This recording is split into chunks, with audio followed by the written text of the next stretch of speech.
Sicilian people normally eat different things for breakfast. Biscuits, milk, cereals, bread, and sometimes eggs. But we never eat bacon or beans. At lunch, Sicilian people usually eat pasta alla norma, pasta con le cozze, lasagna or tagliatelle. And for dinner we like eat pizza, arancini, tavola calda or salads. My favorite type of pizza is ionica. What's your? I like pizza alla norma.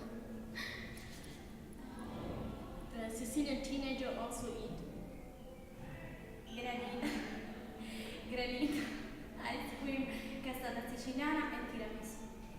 What are your favorite food? I like pizza and zeffirelli, but I ate tuna. You? What's your favorite foods? My favorite food are fish and pasta con le cozze, but I don't like pineapple and mushroom. My mom is German. I have been in Germany sometimes and I tried their food there. I would like test some Spanish